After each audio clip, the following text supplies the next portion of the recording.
যে সরকার কি দেশে আইনের শাসন চায় নাকি জঙ্গলি শাসন চায়? রাজনীতিতে আমরা খালি চোখে যা দেখি সবসময় তা সত্য নাও হতে পারে, বরং যা আমাদের চোখের আড়ালে থেকে যায় সেটাই হয়তো আসল রাজনীতি। দৃশ্যমান সংঘাত আর নেপথ্যের সমঝোতার এমন এক চাঞ্চল্যকর রাজনৈতিক বিশ্লেষণ এখন বোদ্ধা মহলে বেশ আলোচনার জন্ম দিয়েছে। কেউ কেউ এই বিশ্লেষণে ক্ষুব্ধ হতে পারেন, আবার যারা ভেতরের খবর রাখেন তারা হয়তো প্রকাশ্যে মুখ না খুললেও বিষয়টি পুরোপুরি অস্বীকার করবেন না।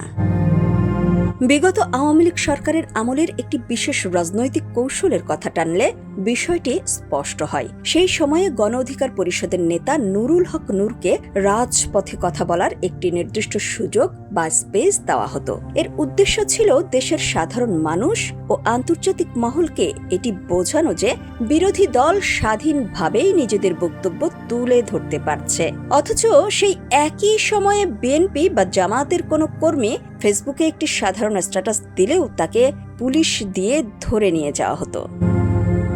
শুধু তাই নয়, দুই পক্ষের এক ধরনের প্রচ্ছন্ন সমঝোতার মাধ্যমে নূরের ওপর পরিকল্পিতভাবে হামলার ঘটনা ঘটানো হতো বলেও রাজনৈতিক বিশ্লেষকদের কেউ কেউ মনে করেন।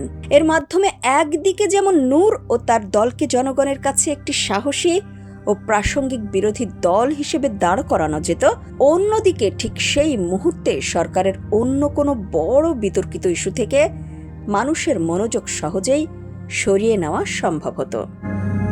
পুরো ঘটনার এই সূত্র ধরেই বর্তমান প্রেক্ষাপটে বিএনপির ভূমিকার দিকে আঙ্গুল তুলছেন অনেকেই। রাজনৈতিক বিশ্লেষকদের একাংশের মতে বিএনপিও এখন বিভিন্ন গুরুত্বপূর্ণ জাতীয় ইস্যু আড়াল করতে অথবা ডিপ স্টেট বা নেপথ্য শক্তির দাবার গুটি হিসেবে এনসিপি নেতা পাটোয়ারিকে বেছে নিয়েছে। আপাত দৃষ্টিতে পাটোয়ারির উপর যে হামলার ঘটনাগুলো ঘটছে সেগুলোকে সাধারণ সংঘাত মনে হলেও এর পেছনে এক ধরনের সমঝোতামূলক ডিম থেরাপির আভাস পাচ্ছেন রাজনৈতিক চিন্তাশীল ব্যক্তিরা। কৌশলটি অনেকটাই আগের মতোই। একদিকে পাটোয়ারি বিএনপির বিরুদ্ধে একের পর এক উস্কানিমূলক ও বিদ্বেষমূলক বক্তব্য দিয়ে পরিস্থিতি উত্তপ্ত করে তুলবেন, আর অন্যদিকে তার উপর হামলার নাটক সাজিয়ে এনসিপিকে দেশের একটি প্রধান ও প্রাসঙ্গিক বিরোধী দল হিসেবে লাইমলাইটে আনা হবে। এর মূল উদ্দেশ্যই হল পর্দার আড়ালের অন্য কোনো বড় ইস্যু বা ব্যর্থতাকে জনগণের চোখ থেকে সম্পূর্ণ আড়াল করে ফেলা। রাজনীতিতে আমরা যা দেখি তার চেয়ে যা দেখতে পাই না সেটাই অনেক বেশি শক্তিশালী, আর এই অদেখা সমীকরণগুলো যারা নিজেদের প্রখর রাজনৈতিক প্রজ্ঞা দিয়ে অনুধাবন করতে পারেন, দিন শেষে তারাই প্রকৃত রাজনৈতিক চিন্তাশীল ব্যক্তি হিসেবে নিজেদের চেনাতে পারেন। ডেস্ক রিপোর্ট, সোনালী নিউজ।